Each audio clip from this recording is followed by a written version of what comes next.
ahoj, krásný den, díky, že jste dneska přišli. Já jsem ráda, že jste přišli, protože doufám, že to dnešní setkání a to, co vám povím, vám dodá naději. Jo, že odejdete s větší nadějí, než za kterou jste přišli, a to o tom, že vztahy mezi mužem a ženou nebo mezi partnery můžou být mnohem lepší, než jste si doteďka mysleli. A podíváme se na to z úplně jiného úhlu pohledu, než z kterého jste zvyklí, nebo možná o kterém jste slyšeli. Z úhlu pohledu, o kterém se moc nemluví, z úhlu pohledu nebo názoru, teorie, o kterém mluvil pan Carl Gustav Jung, ale to až za chvíli. Proč o tom vůbec mluvit? O tématu anima a animus. Jo? Pojďme se podívat nejdřív na to, jaká je aktuální situace teďka v naší kultuře. Je taková, že v současné době jste si určitě všimli, že je velký chaos v rolích, mužské roli a v ženské roli. Jo, dělá to velké problémy ve vztazích. Hodně se zde objevují ženy, které se chovají mužským způsobem, a muži, které mají zase ženské maníry. A dělá to prostě spoustu nedorozumění. My si na jednu stranu sice říkáme, že chceme, my ženy, aby ti muži byli mužštější, ale když se podíváme zpátky, tak bychom se vlastně nechtěli vrátit do těch rolí, které dřív byly. Jo? Nechceme se vzdát té určité samostatnosti. Jo? I muži by na jednu stranu si říkají, že ty ženy by mohly být více ženštější, ale taky už by nechtěli při pohledu zpět, aby všechno museli oni táhnout sami a nést na svých bedrech. Takže co s tím? Co s tím? Jo, tady se objevilo teďka spoustu seminářů, je to velmi módní, neříkám, že špatné, jo, jenom je to teďka prostě trendy, hodně seminářů, které pomáhají mužům, aby byly více v mužské energii, aby byly více muži, zase zpátky, a ženám, aby byly více v ženské energii. To je jako určitě skvělá záležitost, že se to děje, ale má to určitý ale. K tomu se taky dostaneme. Jo? Protože pokud byste se někdo takového semináře zúčastnili, tak jste si možná všimli, že jste více v ženské energii nebo v mužské energii, ale že přesto se úplně nezharmonizovaly možná ty vaše vztahy, jo? S tou druhou polaritou.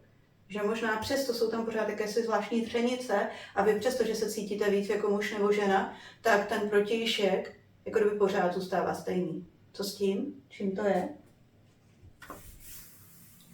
To rozhodně vyvolává velkou nejistotu, jednak sama v sobě, jo, ve vztahu k tomu, jaký jsem teda muž, nebo jaká jsem žena, a ve vztazích vůbec jako takových.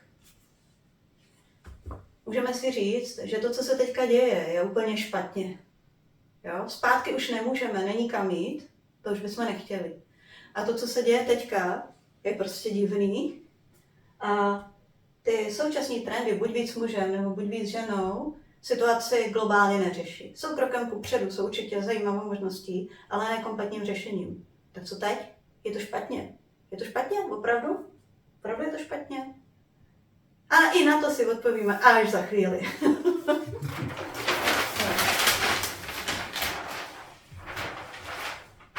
Ale než si odpovíme na tu předchozí otázku, tak se nejdřív podíváme právě na to, jak se na tuhle problematiku už před více jak 100 lety díval pan Carl Gustav Jung. Jo, to je švýcarský psycholog, psychiatr, možná už to jeho jméno slyšeli. A to, co jste už pravděpodobně slyšeli, někde zaslechli, jsou slovo archetypy, slovo anima, animus. Jo?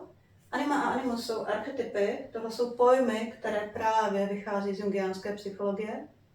Archetypy jsou vlastně takové jako kdyby psychologické pravzory, které my máme v sobě jako kolektivní druh, jo, jako homo sapiens sapiens, jako lidstvo, tak máme všichni v rámci nějakého kolektivního nevědomí v sobě zapsány, takže se k němu můžeme všichni kolektivně vztahovat. A jedním z těchto archetypů je anima a animus. Lidé to mohou často zaměňovat s pojmy, jako je vnitřní žena a vnitřní muž. To už jste slyšeli, že jo? Je někdo, kdo neslyšel vnitřní žena a vnitřní muž? Jo? Ale oni ty pojmy v tom běžném ezoterickém pojetí, jo, jak se tomu v běžném ezoterickém pojetí, ono to má jiné, trochu jako kdyby jiné významy. Jo, protože aspoň to, co já jsem slyšela, jak se používají ty slova vnitřní žena, vnitřní muž, tak se to používá ve smyslu, mám v sobě vnitřní ženu a vnitřního muže. Jo, já mám v sobě obojí a pak mám v sobě ještě vnitřní dítě a další vnitřní osoby.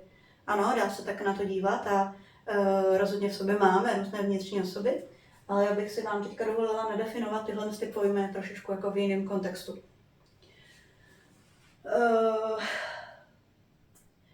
Pan Jung mimo jiný nadefinoval pojem, kterému říká jako kdyby nevědomí.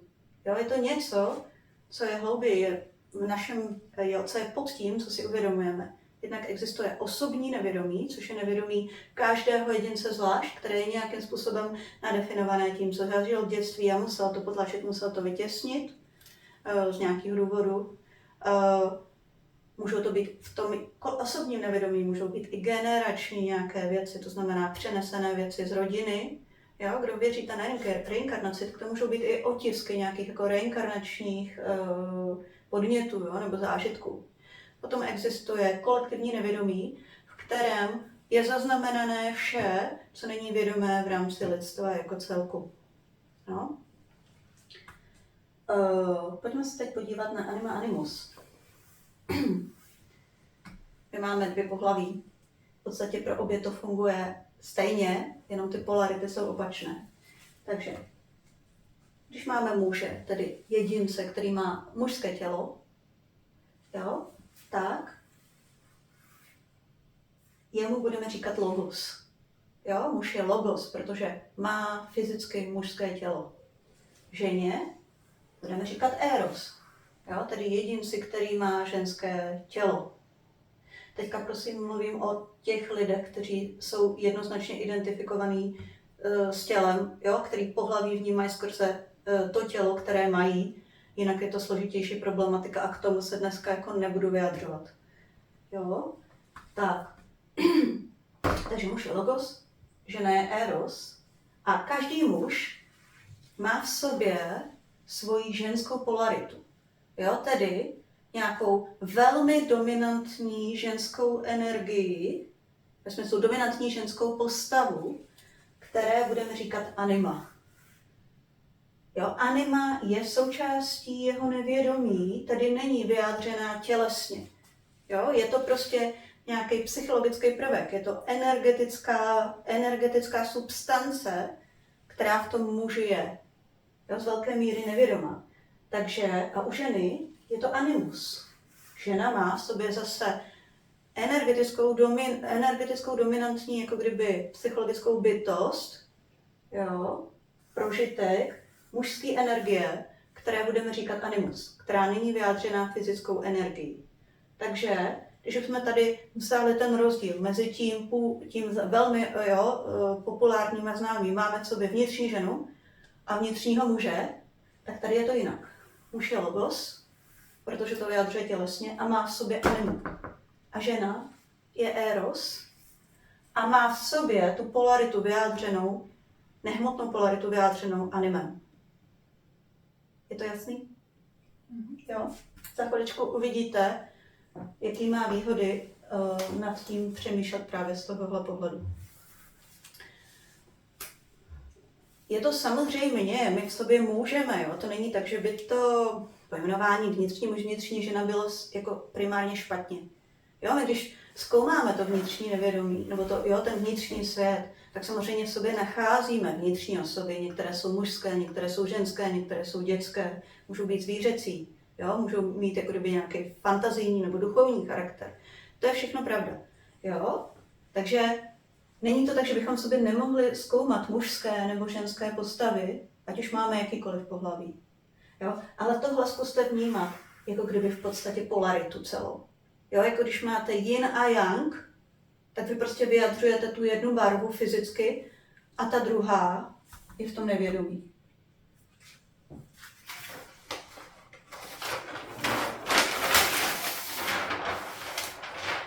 Proč je vůbec nějak důležitý se tím zabývat? Jo? Máme něco v nevědomí, jako tak co s tím?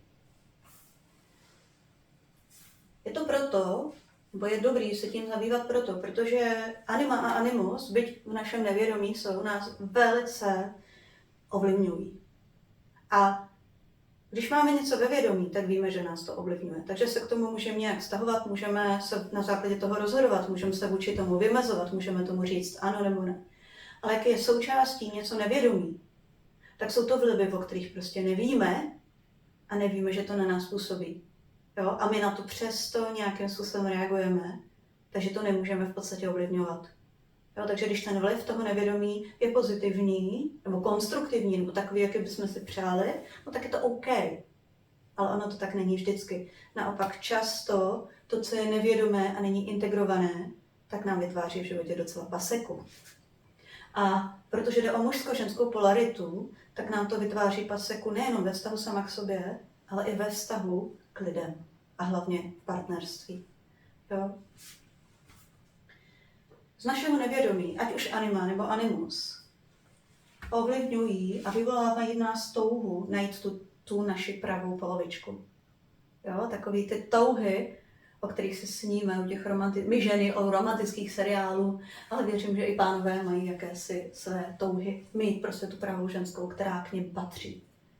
Jo? Dokonalá spojení muže a ženy. Kdo to nezná? Je tady někdo, kdo někdy potom něčem takovém nezatoužil? Jo? No a jak my to normálně řešíme? No tak, že jdeme ven, že jo, hledáme někoho, kdo k nám prostě bude pasovat. Jo? V té pubertě hledáme toho ideálního, no jak jde čas, tak se stáváme pragmatický, jsme omlácený trošičku životem, no tak si snížíme ty nároky, víme, jak život jako kdyby funguje, jo, ale pod tím stejně ruku na to, kdo potom jako netouží, že jo, nebo kdo se nezasní, když je nějaký jako film, jo, kde se potkali ti praví. Jasně, asi ženy se nad tím zasní víc, ale když ten muž vidí tu pravou ženu v tom seriálu nebo v tom filmu, tak možná si taky řekne, no to by se mi jako líbilo, ta by ke mně jako pasovala. Jo? No. Takže hledáme, ale pak se snížíme jako kdyby z nižší realitou. Jo? Nebo ne až tak hezkou realitou. Já vás teď prosím vás, nechci ve vás vyvolávat nějaké fantazijní představy o tom, že tam venku někde pobíhá někdo, kdo je úplně dokonalý pro vás. Ale možná jo. Ještě uvidíme. Každopádně, koho doopravdy hledáme? Když tohle touhy v nás vyvolává anima animus, tak koho hledáme? Máte někdo nápad? Ty nenapovídej, ty už to víš. My hledáme naši animu nebo našeho anima. Jo, protože my v sobě máme hlubokou touhu jako lidské bytosti prostě po celistvosti. To znamená, my chceme být kompletní. A venku hledáme to naše nevědomí. Jo, to, o čem nevíme a chceme se s tím spojit. Toužíme se potom spojit, ale protože o tom nevíme, my to v sobě nevidíme, no tak to musíme hledat někde jinde. Takže tady dochází k takzvané projekci. Jo? My to promítáme do těch druhých, hledáme to v nich. Jsme úplně nejvíc přitahováni k lidem, kteří jsou nejvíc na nějaký jako vibrační úrovni nebo na způsobu chování podobný animě nebo animovi, tomu našemu osobnímu, jaké je. A jsme nejvíc odpuzováni od lidí, kteří jsou nejvíc podobní animovi nebo animě. Odpuzování a přitahování. Jo? Takže to jsou takové ty věci, kdy lezeme do vztahu, který nás na jednu stranu ze začátku fascinuje a už víme, že to bude průšvih. A pak se z toho nemůžeme vymotat a je to hrozný. Jo? Tak i tady to je. Potom jsou to vztahy, kde je opravdu obrovská sexuální přitažlivost, jo? Kde je prostě opravdu velká sexuální přitažlivost, tak tam je vždycky nějaký aspekt v tom druhým, který jako kdyby zrcadlí našeho anima nebo animu. Jo? Problém je, že to náš anima nebo animus nikde na té druhé straně není. Ten člověk na druhé straně je jenom klíčem, nebo jenom, díky Bohu, jo? Klíčem, který nám ukazuje, hele, tohle to máš v sobě. Jo? Jenže my nejsme zvyklí se na to takhle dívat. Jo, o tom se nemluví. Pojem zrcadlení, o tom se mluví jako kdyby hodně, ale Všichni už jsme tak nějak asi tady slyšeli, že ten vnější svět nám něco zrcadlí. Jo, ale je častý problém, jak to teda rozklíčovat, to, co je ten svět nám jako kdyby zrcadlí. Jak se na to dívat. Jo. Takže když to vezmeme tak z tohohle pohledu, každý partner, který ho potkáte, ať už ten vztah je sebešílenější, tak je pro tuhle chvíli ten pravý, ale v tomhle kontextu. Jo, prostě vy díky němu můžete hledat, najít vašeho anima anima. To, co už je tak jako obecně známý, a taky to možná neznají všichni, zatím samozřejmě partneři nám můžou zrcadlit nějaké jako kdyby traumata, jako nějaké bolesti z minulosti. Jo? Ale to je jedna rovina. Druhá rovina je, že v nich hledáme nejenom vyřešení vztahu s otcem a tak dále, ale tu naši vnitřní polaritu. Co tahle nevědomá projekce potom dělá v normálních vztazích? Vytváří nesplnitelné nároky na partnera. Jo? Protože my po něm chceme, aby byl jako náš animus nebo anima. A ten druhý prostě je někdo jiný. Jo? On má možná nějaký jako kdyby kus sám v sobě, který je podobný nebo stejný, ale ten člověk nikdy není kompletním animem nebo animou. Zároveň, protože animus je prostě velice široký rozměr a nese toho v sobě opravdu hodně, tak jeden člověk nikdy nemůže vyjádřit kompletně jako cokoliv z těchto archetypů. Může to způsobovat právě to, že zůstáváme v nefunkčních vztazích. Jo? Protože když nám ten druhý zrcadlí nějaký stínový aspekty, že jako všechno má svý světelný, tak svý stínový aspekty, no a protože my máme anima v nevědomí a animu, no tak tam je toho hodně ve stínu, tak jsme přitahováni i k něčemu, co je šílený a nemůžeme z toho ven. Zase, protože se k tomu nemůžeme vztahovat, protože to je druhý člověk. My nemůžeme změnit druhého člověka, ale můžeme si vyřešit náš vztah s naší vnitřní polaritou. Jo? Vytváří to riziko promiskuity v tom smyslu, že když hledáme anima nebo animu a jeden člověk nám to prostě nemůže dát, tak můžeme mít tendenci se pořád rozhlížet po někom jiným. Jo? Takže buď přeskakovat mezi lidma, který vždycky každý kousek vyjádří, nebo možná i velký kus, ale nikdy nám to nestačí, protože toužíme po ty komplexnosti. Vytváří to riziko zbožťování, pokud zrovna je tam vyjádřena nějaká ta světelná, jo, nebo duchovní božská úroveň anima nebo animy a taky závislosti. Není to tak, že by se to dělo špatně, jo. Je normální proces, je normální, že to nevědomé chce být viděno. My se s tím opravdu potřebujeme spojit. Zkuste to vidět, tu nevědomou projekci, ne jako chybu, ale jako inteligentní způsob psyché, jak skrze to, co je venku, uvidět to, co je vevnitř. Problém je to, že ten proces prostě není dotažený, jo? Že my nevíme, jak s ním zacházet. Je to zdravý proces, který vede ke kompletnosti, k celistvosti, který vede k uzdravení, v případě, že tam jsou nějaké zranění. Jenom my nevíme, jak s ním zacházet. To se za chvilku povídáme.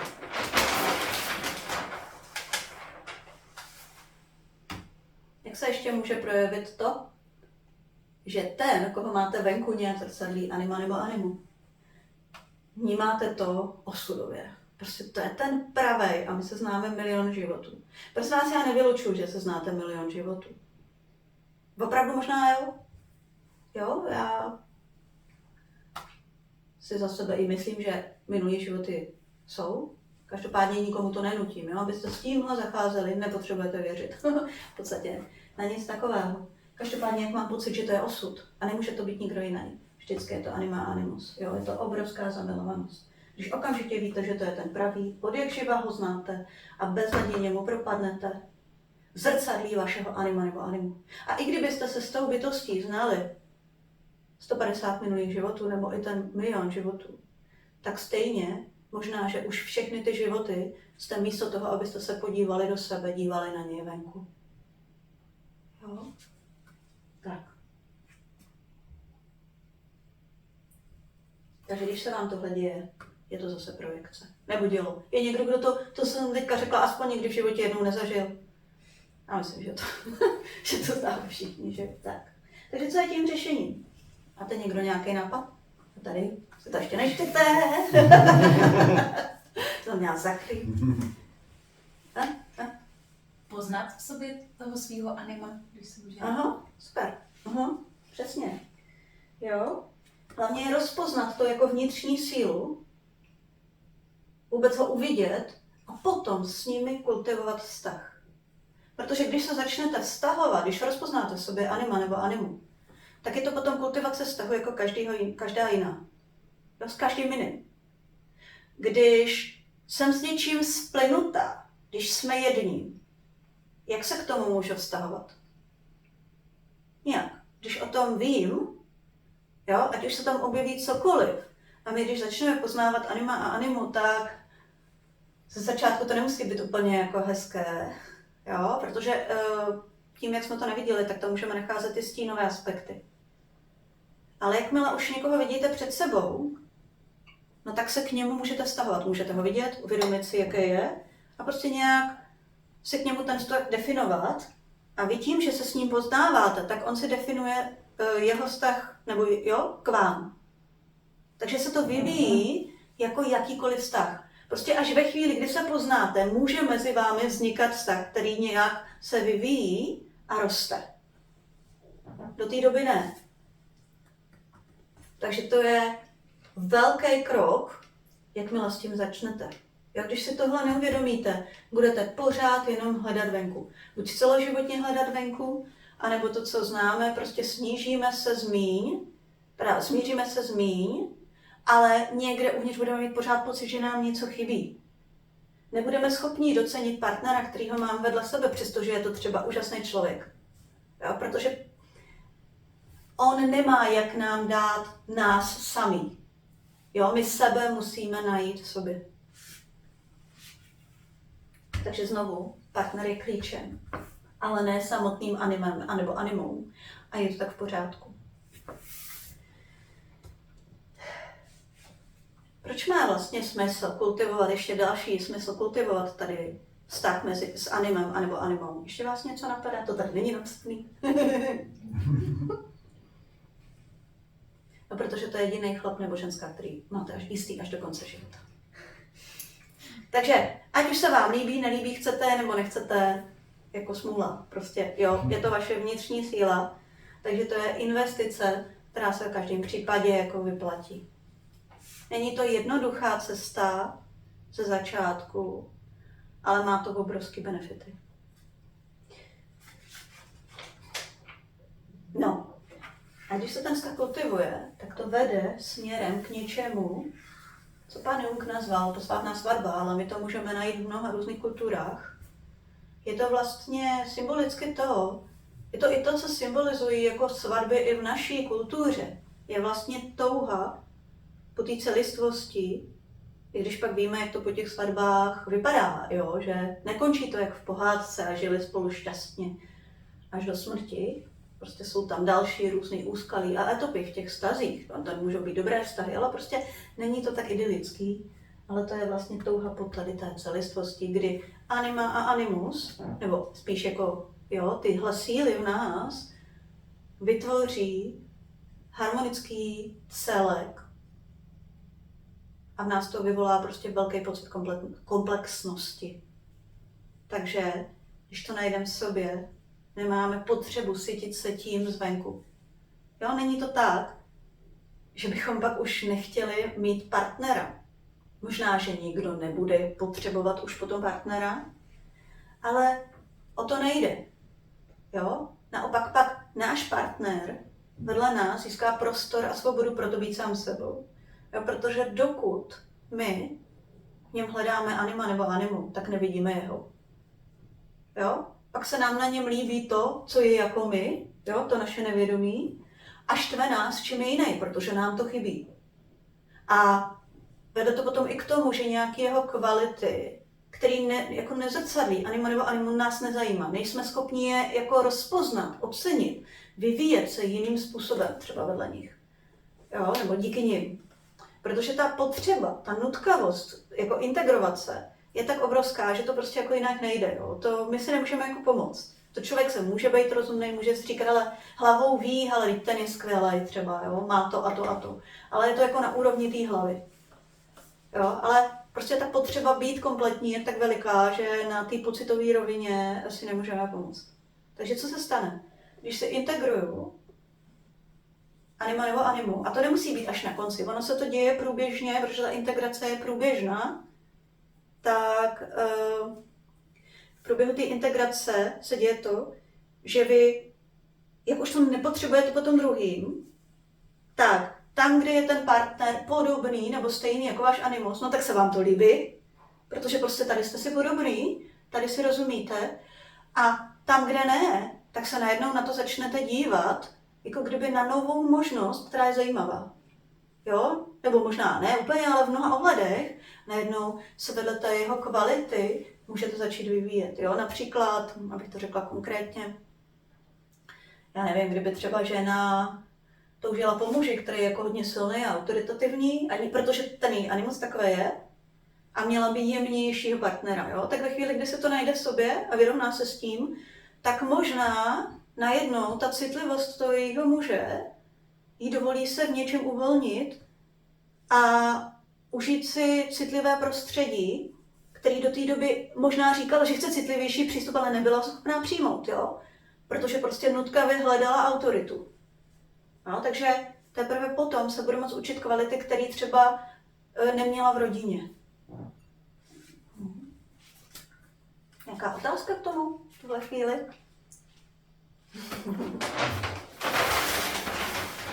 Tak. Pojďme se teďka na anima a na animu podívat jednotlivě. Oni jsou to sice polarity, ale každá ta energie se projevuje trošičku jiným způsobem. Takže jak je můžete poznat? Animus. Jo, to je tady nevědomí ženy, takže dámy, tohle je něco, co každá z vás máte v sobě. A začneme jeho negativním aspektem. Jak se může projevovat? Animus má svatou pravdu, a to bez výjimky. Co řekne? Tak to prostě je. Je neústupný, až fanatický. Může být až krutý, zarputilý, chladný, dogmatický. A může mít formálně, jo, nebo logicky opravdu správný názor, ale když ho posloucháte, tak za ním slyšíte prostě, že to je svatá pravda. Jo? Jakoby neexistovalo nic jiného a proto je tu energii jeho velmi špatný přijmout. Jo, těžký. Máte to? U sebe dokážete to u sebe ženy rozeznat trochu? Mm-hmm. Jo? Pánové to u žen určitě znají, že? Ano. Jo? Jo? Tím, jak je to nevědomí, tak tohle často znají muži a ženy si to nemusí uvědomovat. Jo? Oni žijou v tom svým logickým závěru, který je opravdu jako kolikrát racionálně správný, ale podbarvuje to tady tahle energie. Jo? Když se tohle děje, tak muž na anima ženy reaguje tím, že se s ní nechce bavit. Jo? Protože má pocit, že tam vlastně pro sebe nemá místo. Jo? Pro svůj vlastní názor. A ona třeba může mít pocit, že mu to jenom vysvětluje. A on prostě má pocit, že jako je fanatická. Jo, že prostě takhle to je. Takže tohle to často vyvolává hádky. Jo, v podstatě se tady baví dva chlapy. Jo, problém je, že ten jeden mluví z nevědomí, takže ta žena sama sebevědomě opravdu může prožívat jako vstřícnou. Není to tak, že by to nebyla pravda. Jo? Ona na té rovině vědomí opravdu se snaží domluvit. Snaží se mu sdělit, hele, cítím se takhle, jo? Mám to takhle. Prosím tě, pochop mě, jo? Ale zatím jako vystoupí tady tahle energie a určitě jste si sami všimli, že hodně záleží, s jakou energií jsou věci jako sdělované. Jo? A takže prosím vás, tohle není špatně. To je prostě neintegrovaný, nevědomý animus. A prostě se nám, že nám to děje, jo? Takže krok k tomu ven je uvědomit si to. Jo, řekneme si později zase trochu víc k tomu. Animus rozvíjí vztah chladným ostřím meče. Takhle si to zkuste představit. Tak. Ale animus má i pozitivní aspekt, který se může projevovat samozřejmě i když je neintegrovaný, jo, někdy se takhle jako objeví. Každopádně obvykle před integrací se projevuje takhle, po integraci nebo postupně v průběhu integrace se projevuje tak, že obohatí ženu o odvahu a objektivnost. Jo, tady není objektivní, tady je demagogický. Tady už je objektivní, má duchovní moudrost, je velmi duchovně pevný a je vnitřní oporou. Zvládá přijímat jiné podněty, přestože ostatní mají jiný názor. Jo, ale tohle se stane až tehdy, kdy on je tohoto schopen. Jo, připustit, že i jiní mají svůj názor, přestože on si stojí, jo, přestože on má ten svůj vlastní. Jo, cítíte ten rozdíl? Máme různé názory, nebo jenom já mám pravdu a vy všichni ostatní se pletete. Jo, my si někdy myslíme, že když máme na to jako logické argumenty, že máme pravdu a neuvědomujeme si pod tím vlastně to energetický zázemí. Jo, my někdy můžeme mít opravdu dobrý názory a postoje, ale ti druhý mají zase svoji vlastní logiku, kterou my neznáme. Když to tak je animus se stane prostorem pro ženu a bránou k manifestaci bytostného já. Bytostné já je něco, co také tenhle pojem nadefinoval pan Jung, a je to archetyp celistvosti. Jo? Je to ta naše, já bych řekla, božská jiskra. Jo? To pravé, nebo to původní, kým jsme, kde jsme vším, kde jsme se ještě nezačali diferencovat na nějaký psychologický kousky, kde máme v sobě všechno a od čeho jsme se museli odpojit, aby jsme mohli tady přežít. A proč je integrace anima cestou k bytostnému já? No, protože pokud je to polarita, jo, tak my celistvosti můžeme dojít prostě jenom tím, že k sobě připojíme a zintegrujeme si tu druhou polaritu. Jo, to znamená, zapojíme ji do nějakého komplexního celku, harmonického celku, kde budeme si rozumět. Nebo budeme vědět, jak se k sobě vztahovat. Jo, protože ta integrace nutně neznamená nějaký žití na obláčku nebo harmonii, kde nejsou žádný jako kdyby výkyvy, jo? Ale pak se to vždycky nějak jako dostane do nějakého vyváženého celku.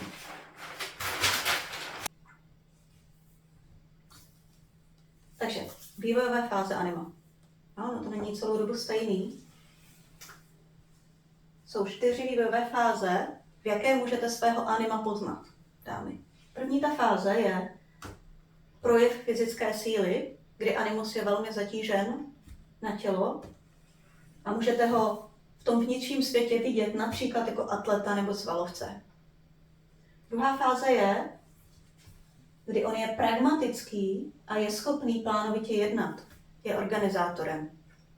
Třetí fáze je, kdy on už umí od toho těla a zkušenosti, pragmatické zkušenosti přechází vlastně více do racionálních schopností, kde má schopnost slova, rácia, a může se objevit jako profesor nebo jako duchovní. A ta 4. fáze je fáze duchovní, kdy on se vyvine jako prostředník náboženské zkušenosti, kdy se vtělí do něj tahle náboženská zkušenost a díky tomu žena skrze něj prožívá jakýsi nový životní smysl, jo, který skrze něj ona sama v sobě cítí.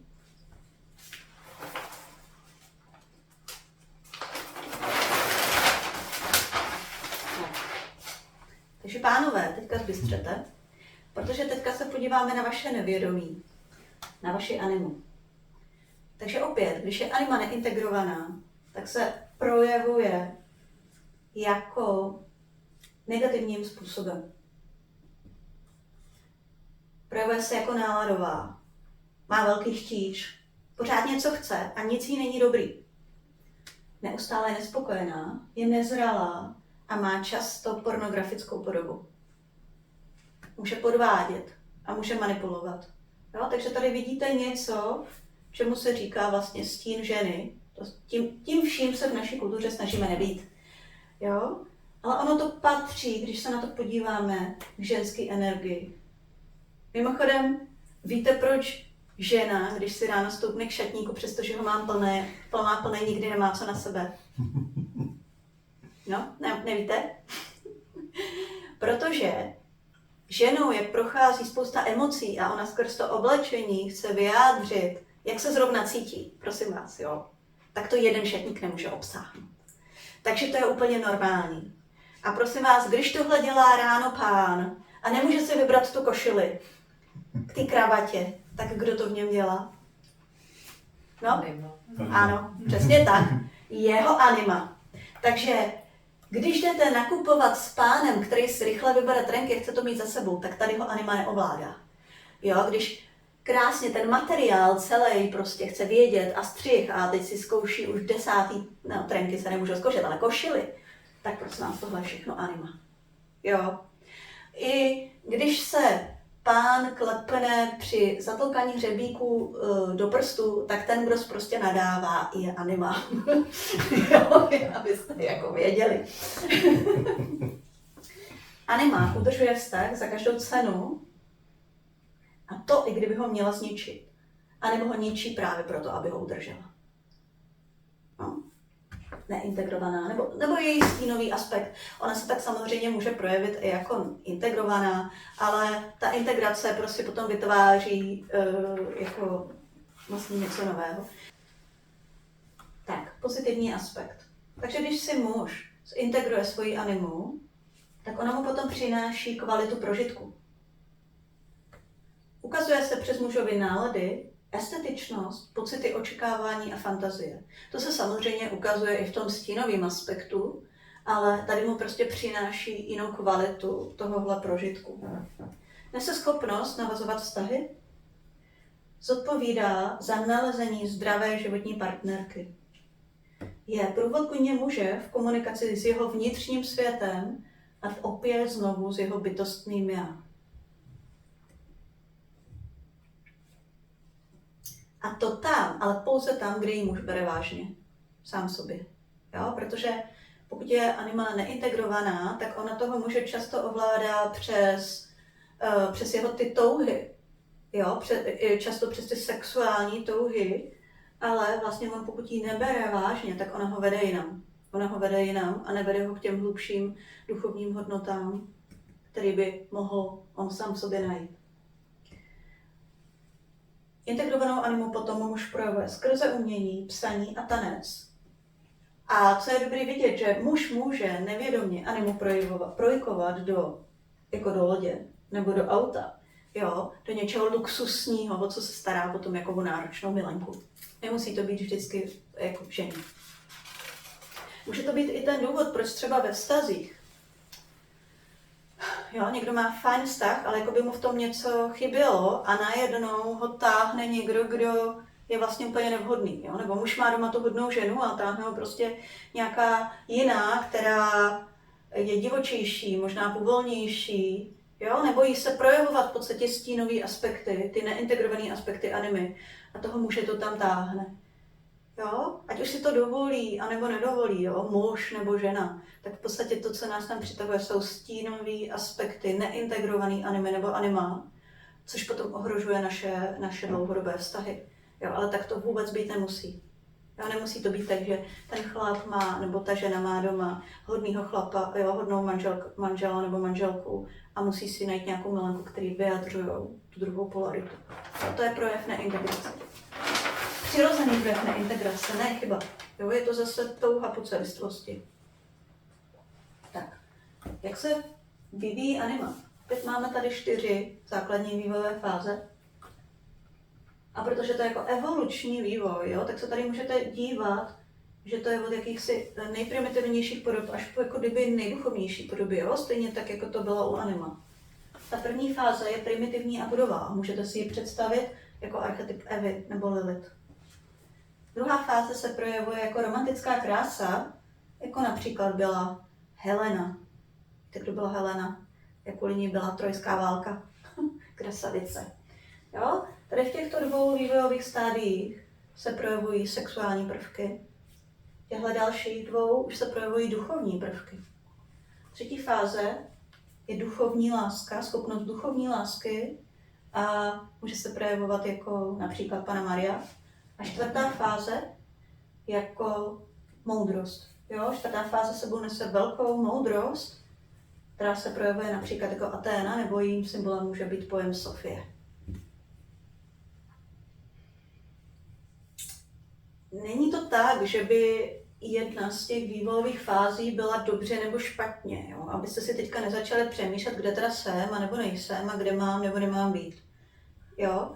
Spíš to zkuste všechno vzít jako postupnou zkušenost, kdy každý ten další vývojový stupeň jakoby staví na tom předchozím.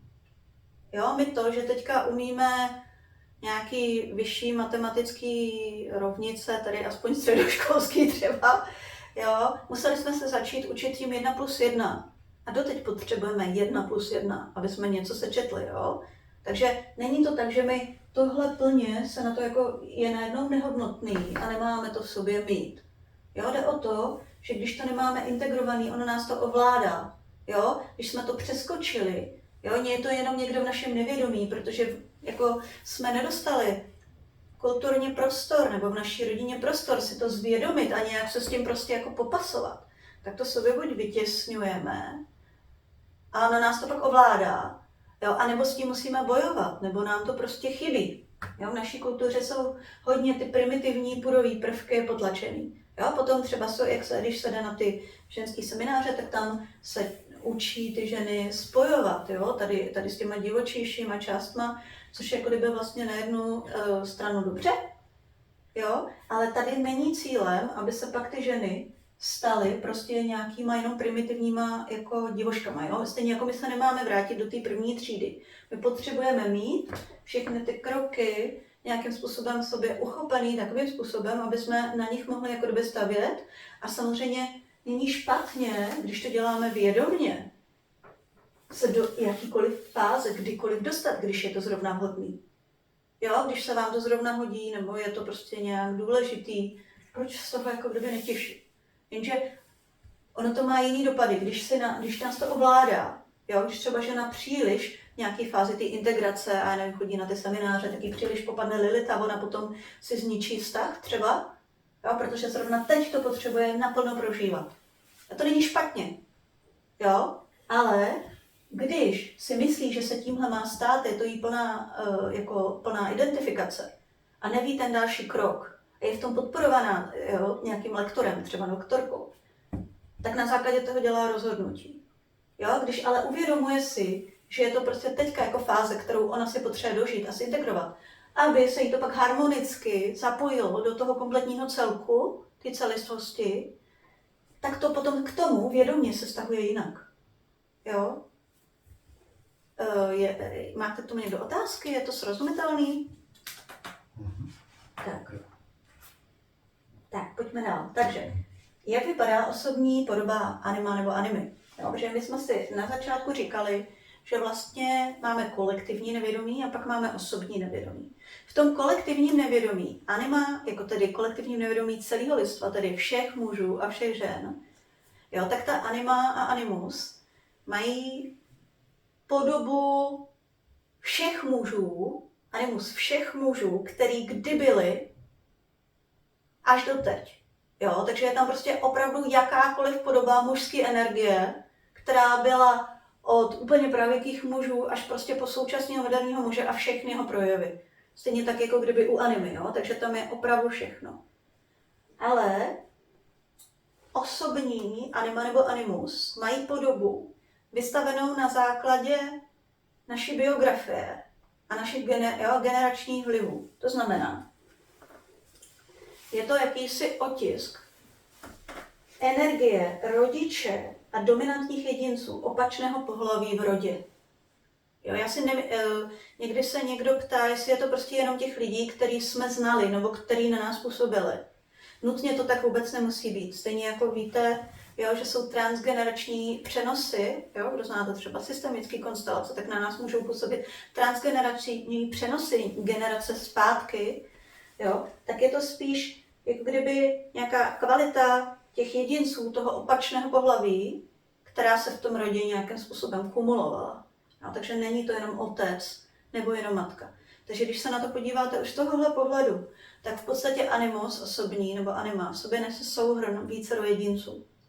Jo, takže už to je ten důvod, proč kromě toho, že stejně nikdo není identický, takže ve svém partnerovi nebo partnerce nemůžete najít někoho úplně stejného, ale navíc animus je v podstatě souhrn vícero jedinců. Jo, takže najděte to v jednom. To nejde. Takže to vždycky přetěžuje potom toho partnera.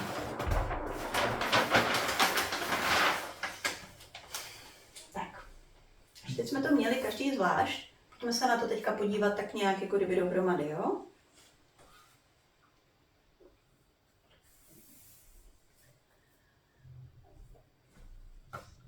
To teďka, o čem budu mluvit, není vyloženě archetyp animy a anima, ale spíš jako mužsko-ženská energie a jejich polarita ve stvoření.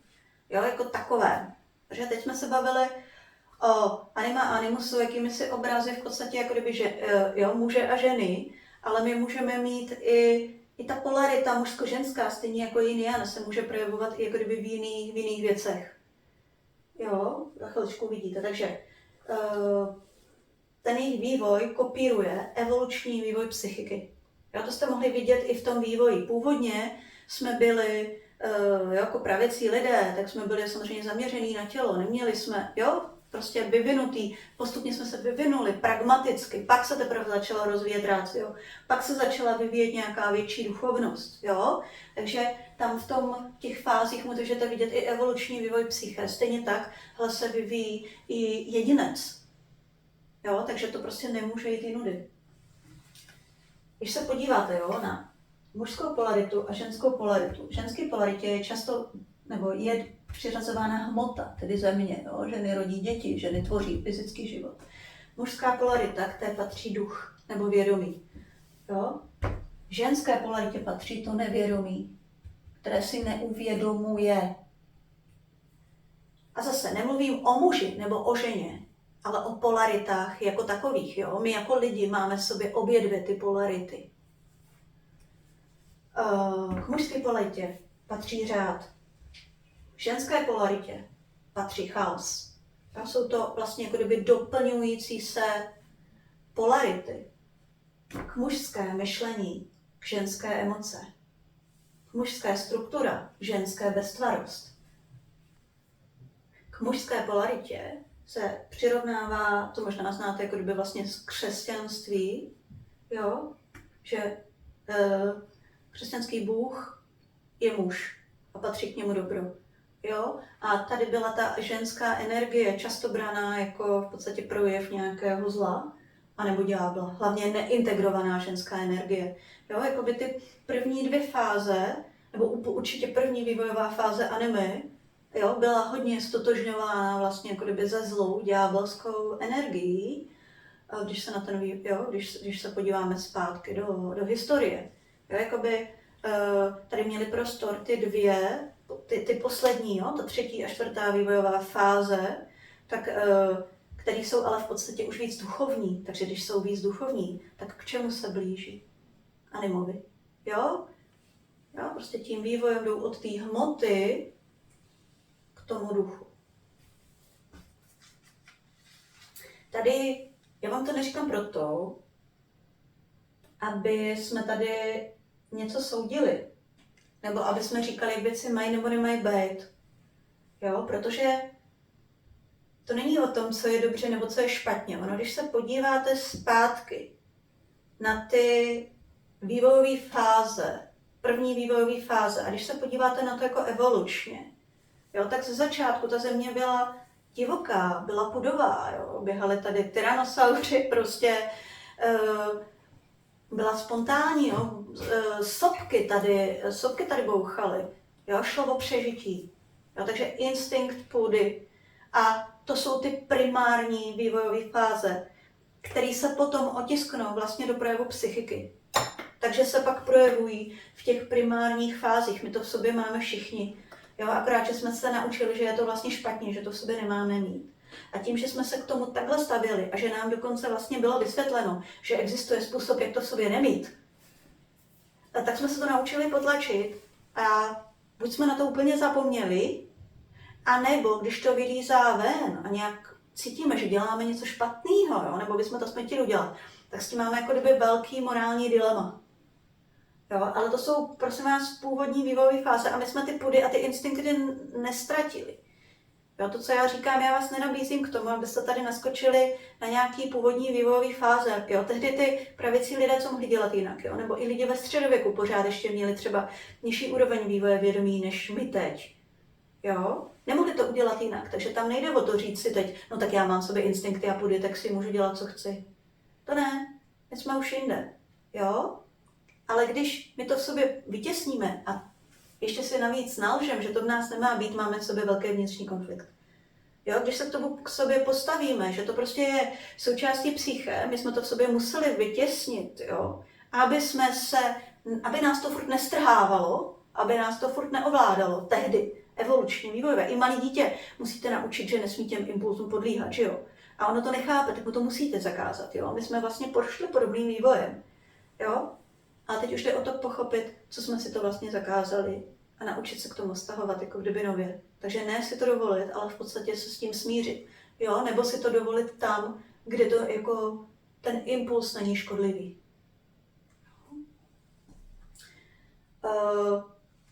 Takže, to jsem trošku odbočila, jo? Ale tímhle se vám snažím demonstrovat, abyste to neskusili, opravdu se stotožnit s tím, že tady je někdo dobrý a božský a někdo je zlý a ďábel.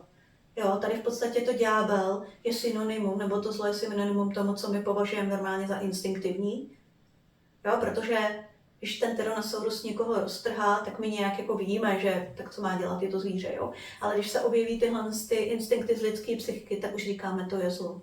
A já neříkám, že to zlo není, jo. Rozlišujme, co se projevuje jako zlo a co se projevuje jako dobré, ale zkusme to nesoudit, protože to má tady kořeny, jo. Tady jde spíš o to, aby jsme vědomně pozorovali ten projev, jak ty mužské polarity nebo ty ženské polarity v nás samých, tam, kde můžeme. A naučili se k tomu vědomně stahovat. A už to mění prostě úplně ten pohled sama na sebe. Jo? Tady začíná úplně jiný vývoj. Protože ty naši předci, oni to neměli jak udělat. Co měli dělat, jo? Ty instinkty měly vyvinutý, nebyl tak vyvinutý mozek, jo. Když to nám skokově poslední dobou se velmi vyvinulo vědomí ve smyslu uvědomování si. Sebevědomí je, my si to často říkáme s hodnotou, jako pleteme sebe, když jsem sebevědomý, že mám hodnotu, ale to spíš je uvědomovat si sám sebe. Samozřejmě, když si sám sebe uvědomuju, tak si můžu uvědomit svoji hodnotu, ono to spolu souvisí. Jo? Ale když nevím, že se to ve mně děje, nemám na to vyvinutý ten mozek, no tak co s tím měli ty naši předkové dělat? Nic, vzali ký, praštili, protože jim to veleli instinkty. Jo? My to samozřejmě můžeme jako udělat taky a pak z toho mít morální kocovinu, protože už máme nějaký sociální aspekty sobě vyvinutý, sociální reakce, díky bohu, jo, že je máme, ale můžeme se k tomu pak stahovat ještě způsobem, který nás osvobodí, budeme se sebou zacházet konstruktivněji. Jo? Není to vrátit se zpět, jde o to používat to nově a jinak. Tak, nějaká otázka? Všechno jasný, jo? Tak jo. Takže teď, když se podíváme na to, jak to teda je, jo, proč nefungují ty tradiční role. Máte nějaký nápad, proč to tak je? A ono na to může být správný odpovědi v různých hladinách, jo? Takže napadá vás někoho něco? Aha, jo. Takže zase zkusme se na to podívat z hlediska evoluce, jo? Ono, když se na to podíváme teďka z hlediska našich současných životů, kterými vidíme tady z hlediska nějakých pár desítek let, nebo i se můžeme podívat, nevím, jo, na naše babičky, prababičky, jo, rodiče, tak to může vypadat jako katastrofa a že to jde vlastně všechno jenom z kopce. Ale zkusme se na to podívat zase evolučně a z mnohem jako kdyby širšího kontextu. My jsme měli, co víme, tak úplně původně přirozeně byl matriarchát, jo, v těch vývojových fázích. No proč? Jo, protože žena dává život, jo, takže je to prostě kdyby posvátné, nerozumělo se tomu, jak to, že ty ženy dávají život, prostě ženy byly bohyněmi. Jo. Potom se tak nějak postupně dělo, že v průběhu toho, co ty ženy byly bohyněmi a byly zbožťované, tak pošlapali muže, jo, mimo jiné. Muži se tomu začínali jako kdyby stavět, začali se odpojovat a prostě se nám to zase jako kdyby vyvinul patriarchát. Jo. Proč se to tak muselo stát?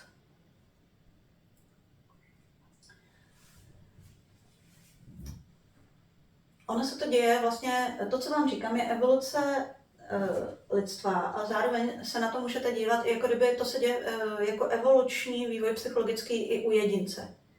Jo, dítě je nejprve pod velkým vlivem matky. Jak už v prenatálu, tak potom pod jím emočním vlivem. Jo, jako dítě věří všemu, jo, matka je pro něj bohyně. A to má pak ale ten vliv, že to dítě má problém být samo sebou. A to i, jako neříkám, že ty matky musí být zlý nebo udělat něco jako kdyby hrozného, jo? Ale vždycky je tam něco, co tomu dítěti nesedí, kde ono nemůže jako vyjádřit samo sebe, jo? Takže vlastně tohle je ta fáze, kdy ten mužský aspekt, který byl původně pohlcovaný tím ženským aspektem a emocemi, se tomu postavil a aby tím nebyl vtahován a zaplavován, tak tomu prostě řekl nám, odpojil se od pocitů. Odpojil se od emocí. Jo? To byla fáze, která se musela stát, aby se jednak z té emocionality začalo víc vyvíjet ratio. A my někdy musíme se od něčeho odpojit, aby jsme byli schopní to poznat odjinud. Jo? Kdyby se zůstalo v této fázi, tak se to prostě kdyby motá dohromady. Jo? Zároveň to byla doba, kdy už ten mužský aspekt řekl, hele, dost mě už to bolí. Můžete to v tom vývojové fázi toho dítěte říct, vidět jako tu fázi, kdy už to dítě řekne, hele, mě už to bolí a já budu mít svůj vlastní názor a tebe nebudu poslouchat, mami. Jo? Nebo ani mě v tátovi to může samozřejmě říct. Samo v sobě taky. Více či méně účinně. Akorát to vedlo k tomu, že potom tady získali nadvládu muži a zase se začalo, rozvinulo se ratio, což muselo, ale zase se začalo šlapat po pocitech. Jo, já to samozřejmě hodně zjednodušuju, bylo to v různých kulturách různě a tak dále, jo, ale prostě jednoduše principiálně. Takže tady došlo k odervání mužsko-ženského principu, jo, v prožitku. Nejdřív převládal jeden, pak druhý. No a co teď? Jo, bylo tady, my jsme tady hlavně potom v téhle době, hlavně muži a ženy prožívali své vědomí, to znamená, ženy prožívaly svoji ženskou energii, svůj ženský projev, ale nebyli si vědomí svého anima. Muži prožívali zase svoji mužskou energii, nebyli si vědomí svý animy a žili ji velice výrazně přes projekčně, jo, přes toho venku. Protože tam nebyla taková schopnost uvědomit si svý nevědomí. Jo, možná u nějakých jedinců vždycky byli nějací jedinci, kteří nějak byli kupředu, ale nebylo to takhle kolektivní.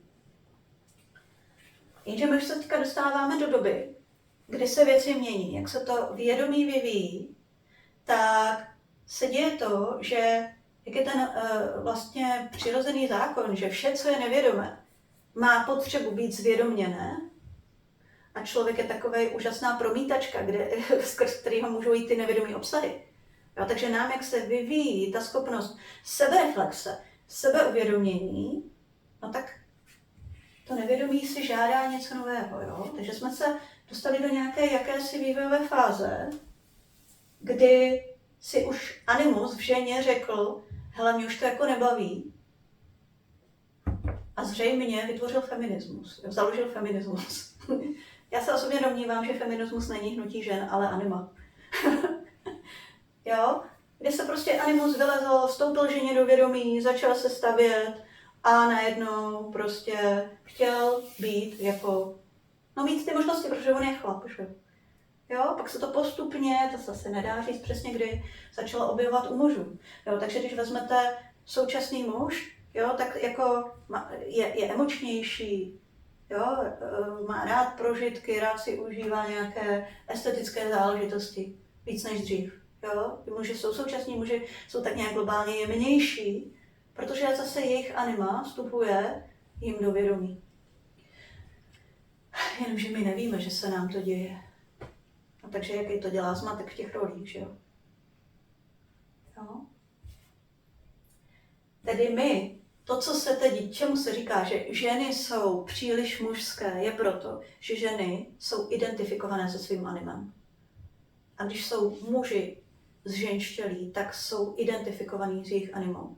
Identifikace znamená, já když mluvím o vnitřních osobách, tak to jako kdyby ráda vysvětluju, jako když si představíte, máte maňásky, jo? A když do vás vstoupí třeba vnitřní dítě, tak začnete být hraví a máte chuť blbnout a dovádět, jo? Tak to je jako když se vás vezmete baňásek, pak vám do toho přijde SMS, že nějaký průšvih v práci a vstoupí do vás vaše vnitřní osoba, která ovlivní vaše vědomí, která říká, já nevím, nějaká pragmatická, zodpovědná vnitřní osoba a vystrčí tady to vnitřní dítě a už najednou nejste hraví, jo? Takže to naše vědomí, skoro to naše vědomí, tady ty síly procházejí a my vždycky v tu chvíli, když se nám to děje, nevíme o tom, tak jsme s tím jako by identifikovaní. Jo, někdy je to dobře, někdy to není dobře. Jo, ale když si představíte, že vlastně permanentně skrze nás mluví náš animus nebo naše anima a říkám tomu, to jsem já, tak je divný, že jsou teďka ženy takový tvrdý. Jasně, ono to, když se podíváme zpátky, byly tam samozřejmě nějaký jako děje, které ty ženy už vyprovokovaly k tomu, aby se takhle postavily. Jo, a určitě byly vlivy, které vyprovokovaly zase jako kdyby muže, aby šli víc do té ženské energie. Ale kdyby to nebylo připravené tak, že to vědomí, jo, kdyby to vědomí už nebylo tohle schopný jako kdyby reflektovat, tak by se to nestalo. Jo, protože ženám se dělí těžké věci dlouhý roky, tak proč až teď feminismus? Jo, protože to vědomí se už takhle rozvinulo a mohlo to projít. Jo? Akorát, že my jsme teď v tomhle. Ale zase, když se na to podíváte, tak to vypadá špatně, ale to není cesta špatně. To je cesta kupředu. To je cesta k celistvosti. Jo? Protože my jsme do té doby, než se tohle začalo dít, byli schopní žít vědomě hlavně jenom tu jednu polaritu a tu druhou jenom projekčně. Tohle je cesta k tomu, aby jsme mohli začít být celiství. Jenom se s tím vědomě nepracuje. Nám to dává tu šanci, že když s tímhle začne pracovat vědomě a žena začne poznávat svého anima a muž svoji animu, tak už nás to nebude muset ovládat a my se staneme celiství v tom smyslu, že v nás bude rovnocenná jak mužská, tak ženská energie. My zůstaneme muži anebo ženami, jo? Ale budeme pak proti sobě stát v podstatě v té budoucnosti mnohem kompletnější. Já vám nebudu říkat, jak ty vztahy přesně budou vypadat, protože já si myslím, že to budeme vědět, až to budeme žít. Jo? Že to je jako vývojová záležitost a já si myslím, že kolektivně se to nestane za našich životů. Jo? Já si myslím, že se to jako děje. Jo? Už jsou lidi, kteří s tím pracují. Mám pocit, že to zatím není až tak úplně moc. Jo? Ale to nakonec vede k mnohem hlubším vztahům, k jiným vztahům, který si teďka nedokážeme představit. A vzhledem k tomu, že ty kolektivní nevědomí jsou jako propojený, a když se nějaká hrstka lidí vyvine a dostane se to do nějakého bodu zlomu, tak to potom je mnohem dosažitelnější pro všechny kolem. Tak já všem velmi doporučuju, nejenom aby kvůli sobě na tom pracovali, ale aby si i uvědomili, že když si tohle posunou sami v sobě a ne nutně do dokonalé podoby, tak tím pomáhají, aby se někdy v budoucnu tohle zpřístupnilo všem. Jo? A víte, že tyhle věci ty vývojové, evoluční věci se obvykle dějou ve skocích. Jo? Že to není jako, že se to postupně lineárně vyvíjí, ale že to dlouhou dobu vypadá, že nic a pak najednou. Jo? Stejně tak jako ten feminismus, jo? Čas od času někde byly nějaký jako emancipované ženy, vždycky asi. Ale proč najednou se to tak stalo v té době, v té kultuře? No protože v kolektivním nevědomí už zřejmě ten animus nám tak vstoupil, do nás tak jako povstal. Jo? Nevím, k čemu bych to přirovnala v rámci, jako, omlouvám se pánu, nevím, k čemu bych to přirovnala v rámci hnutí anime. Každopádně, když někoho něco napadne, tak budu ráda, když mě dá vědět.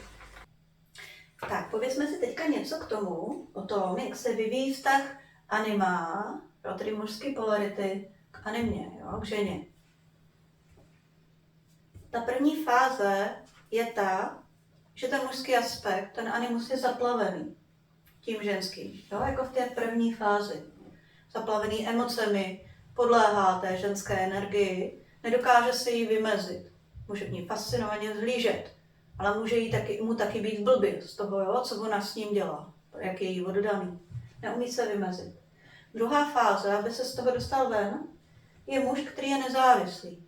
Takže to poznáte třeba tak ve vztazích nebo u mužů, že je to takový muž, který je hodně racionální, hodně pragmatický a prostě jako kdyby drží se dál od pocitu, jo? I pocitů svých, i od pocitu partnerky, jo? Jakoby je může určitým způsobem degradovat, jo? Nebo říkat, co to tady se si komeleš. A když si to žena dělá, může si to žena i dělat sama sobě. Jo? V současné době je to hodně, že i ženy jsou velmi nepřátelský vůči svým vlastním pocitům, jo? Že si říkají, ježišmarja, co já to zase cítím, já bych měla být racionálnější. Jo? Proč mám tyhle pocity? Měla bych se uklidnit, teď vím, jak ty věci jsou. Jo? Tak tohle ženě dělá její animus. Jo? Co si budeme říkat, dobře nám v tom není, že jo? Akorát máme pocit viny z toho, protože my emoce máme. Ale to je prostě ta fáze, kdy ten mužský aspekt se naučil, aby nebyl ovládaný a zaplavovaný, no tak se toho zbavil, drží se dál. Ta třetí fáze je animus dostatečně nezávislý, ale reflektující. To je tady ta nová doba. Jak to potom vypadá, jo? A to je to, k čemu směřujeme. To je to, že ten mužský aspekt, ať už je to animus nebo muž, tak se naučí místo toho, aby se díval pryč od ženy, podívat na ní. A dostane se trochu výš nad to, jak on sám sebe normálně vnímá. Současný muž, anebo animus, se velmi identifikuje s tím, že je racionální a pragmatický. Jo? Je pro něj velmi důležitý, aby on věděl a aby on měl pravdu. V podstatě se velmi identifikuje s myšlením. Chce vědět, chce rozumět.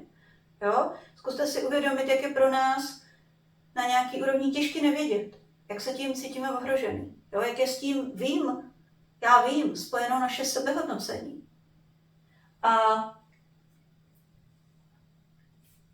Ale ona ještě existuje vyšší funkce, nebo schopnost spíš, kterou ta mužská energie má. A to je právě ta energie vědomí, nebo uvědomování si. A ta je nad ráciem, a ta je nad pragmatismem. Jo. Pragmatismus vychází z toho, z minulosti, ze zkušenosti, kterou už jsme udělali, jo? A z nějakého prostě vyhodnocování, co funguje nebo nefunguje. A rozlišuje, co je funkční, co není funkční. Racionalita je schopná jako být abstraktní, přemýšlet i do budoucna, jo? Vymýšlet nové možnosti. Tak jako tak. Obě dvě tyhle funkce rozlišují. Je potřeba, aby rozlišovali, ale zároveň soudí.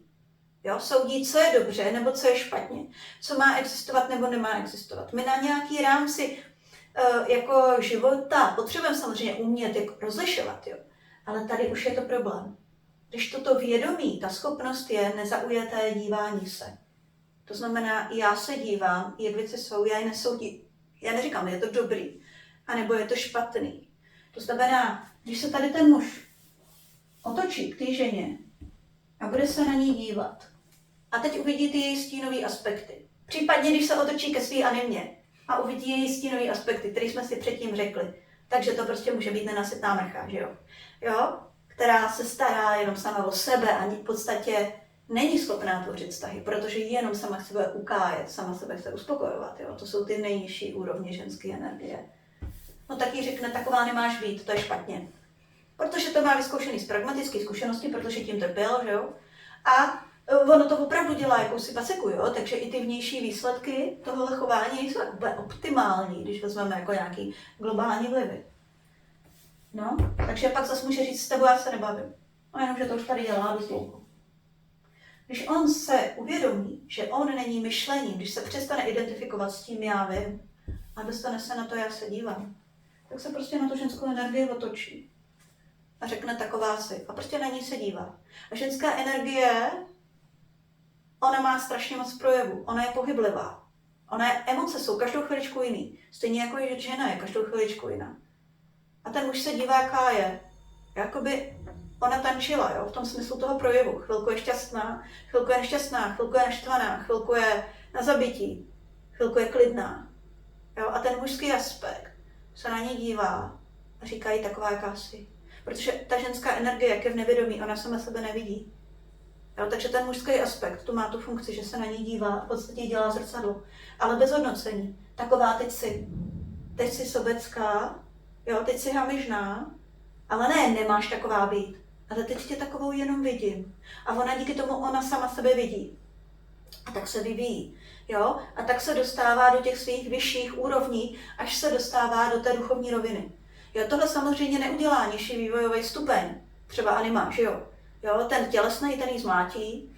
Jo? Ten prostě racionální, tak ten jí vysvětlí, jak taková jako nemá být. Jo, tohle je v podstatě schopnej, natrénovaný udělat ten duchovní animus, jo, který už je schopný dívat se na to z jiný, jako kdyby perspektivy, z roviny toho vědomí, nejenom z roviny rácia. A ženy, když se nad tím zamyslíte, my potřebujeme, že jo, aby ty muži nezaujatě si vyslechli naše pocity, ať se jakoukoliv, i kdyby jsme byli úplně šílený. A když tohle ten muž dokáže, a ta žena se cítí viděná a že může být jaká je, no co se stane? Uklidní se. Pak mu kolikrát ještě dá za pravdu, že? Ještě se mu kolikrát omluví. Jo? A to je přesně tohle. Jenomže, kdy se to děje?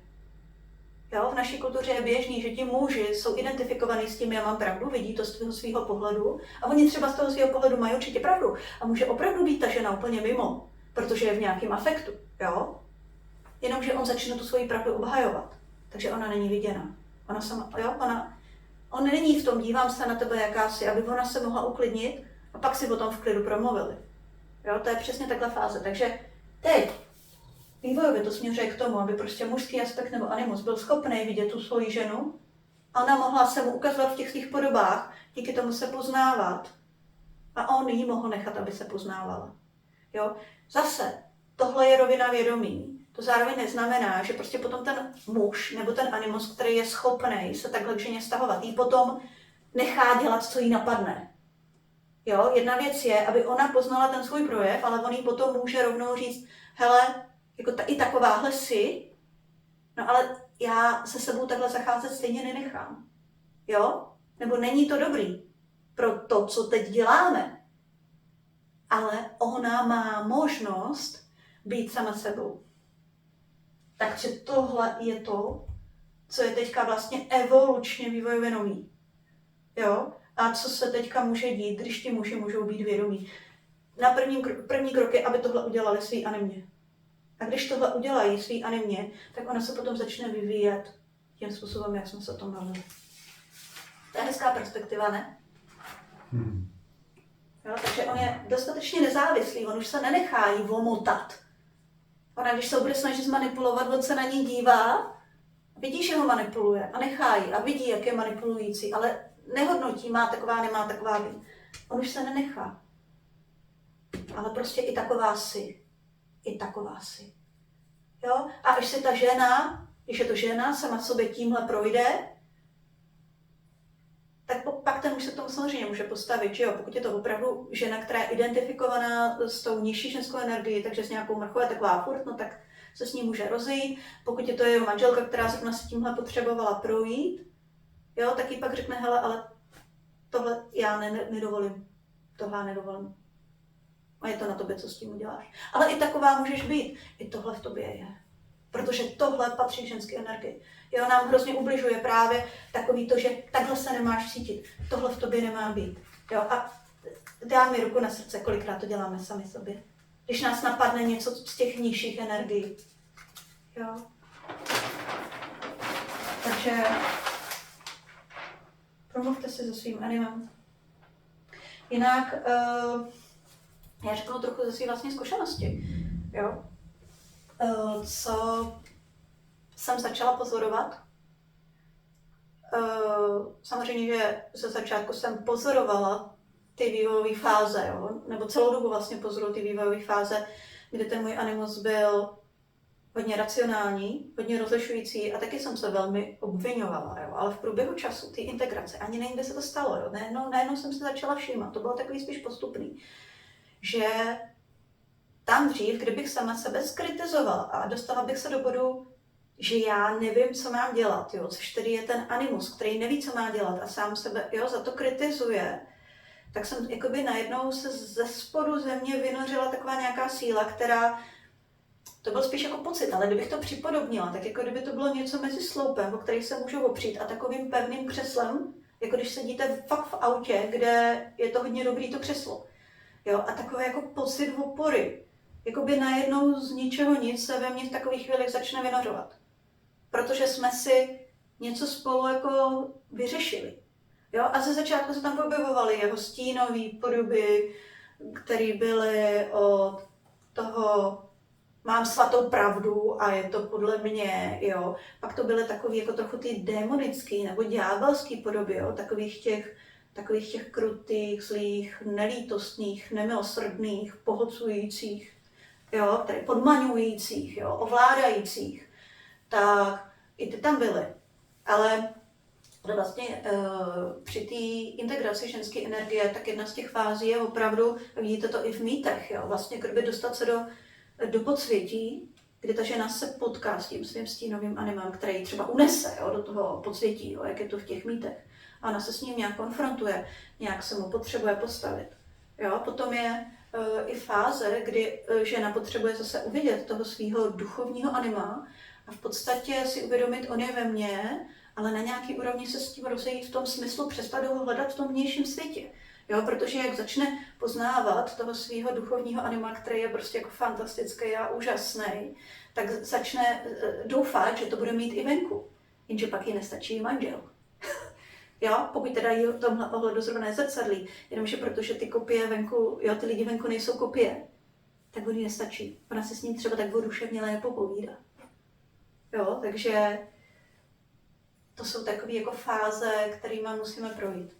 Jo, co jsem si ještě všimla, a za to děkuju Richardovi, že když on si integroval postupně zase krok za krokem svůj animo, tak se to dostalo do bodu, kdy on se s ní nějakým způsobem usmířil, ona jako kdyby se uklidnila, a přestože se ve vnější rovině mezi náma jako modelově nebo tak nic nezměnilo, tak já jsem se najednou uklidnila.